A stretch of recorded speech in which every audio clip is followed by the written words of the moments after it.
ओम नमः शिवाय। हाँ, तो मैं आपसे ओम योग शिक्षा एवं विविध अनुसंधान विकास केंद्र दमोह ढूंगा हल्द्वानी से बातचीत कर रहा था आपसे योग के विषय में और बीमारियों के विषय में। हंता वायरस, कोरोना वायरस ही वायरस बन रहे हैं। किसी विकासशील देश ने ये वायरस बनाए हैं जो विकासशील कहे जाते हैं, लेकिन क्या ये असली विकास है? ये सात्विक विकास है? ये विकास नहीं है, ये तो विनाश है। हमें विकास के बारे में ही सोचना चाहिए। दुनिया अच्छे के लिए बनाई गई है, तो मांसाहार करने वाले लोगों को एक बार ये सोचना चाहिए कि यदि हमें कोई कष्ट देके इसी तरह से काटे और फिर हमारे मांस से अपने विटामिन्स बढ़ाए, जो कि बताया जाता है कि अंडे में और मांस में विटामिन होते हैं, शरीर के पोषण करने वाले तत्व होते हैं, तो उसे कैसा लगेगा जब दर्द हुआ किसी को? तो जैसा दर्द हमें होता है, मनुष्य को होता है, वैसा ही जीवों को भी होता है, क्योंकि शरीर उनका दूसरा है। उस शरीर में वो लोग हैं, तो लेकिन फीलिंग तो वही होती है ना। तो इसलिए इस चीज़ से बचना चाहिए। इस कार्य से, मांस के बेचने से और मांस के खाने से जो हमें शक्ति प्राप्त होती है, धन प्राप्त होता है, उससे जो हम अपने परिवार का भरण पोषण करेंगे, तो क्या ये फलदायी होगा? फिर हमें कष्ट आएंगे, तो फिर हम कहेंगे हे भगवान, भगवान है ही नहीं दुनिया में, कह देते हैं। हम ये नहीं देखते कि हम अज्ञानता कहाँ पर कर रहे हैं।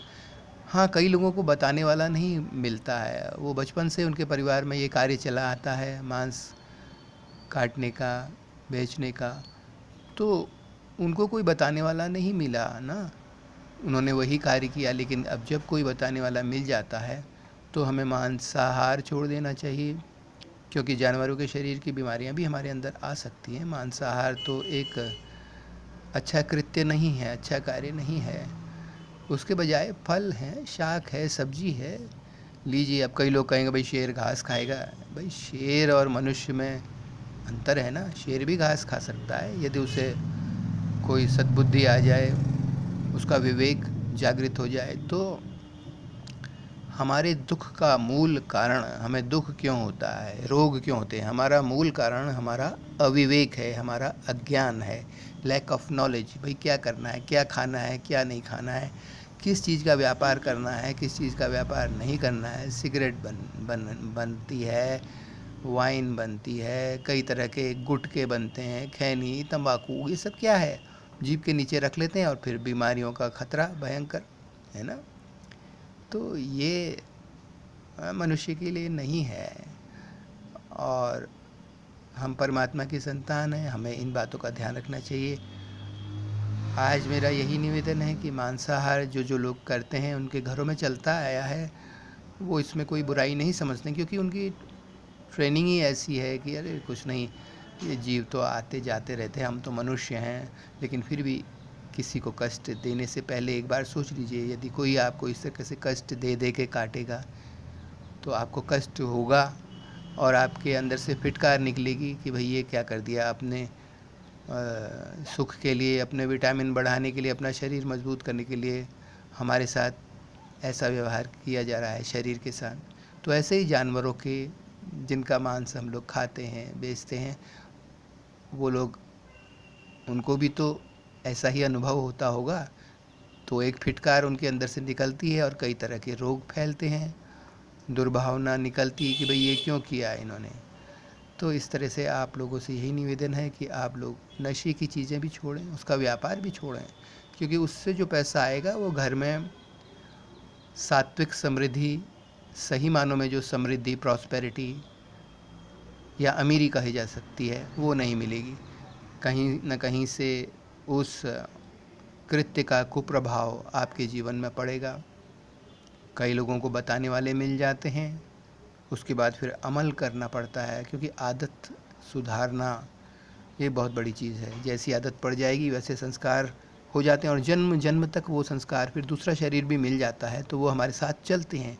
तो हम इन बुरे संस्कारों से छुटकारा पाएंगे, तभी हम सुख और समृद्धि, चाहे हम शरीर में रहते हैं या शरीर से बाहर आत्मा हमारी विचरण करती है तो वो भी आत्मा भटकती नहीं है, वो भी सुख शांति को ही प्राप्त होती है।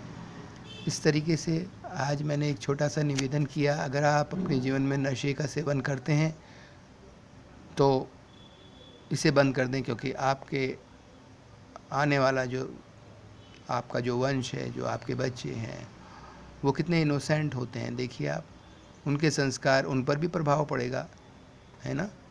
तो वो उनको भी नुकसान होगा अगर वो बड़े होकर इस तरह की आदतों में पड़ेंगे। तो आज मुख्य मेरा यही था कि योग तो मैं अक्सर करवाता हूँ। योग का मतलब ही है कि भाई आप प्राण की शक्ति को बढ़ाइए और अच्छे विचारों को अपने अंदर ज़्यादा से ज़्यादा भरें, और जो ये व्यभिचार, पापाचार, इससे बचें, क्योंकि इससे संसार में व्यवस्था ठीक नहीं रह पाती है। और कोई पाप करने के बाद, मृत्यु के बाद भी उसकी आत्मा शांत नहीं होती है। अब कई लोगों ने बहुत सी गाड़ियाँ जोड़ ली, बढ़िया बढ़िया हैं, बहुत करोड़ों की संपत्ति जोड़ ली, लेकिन जब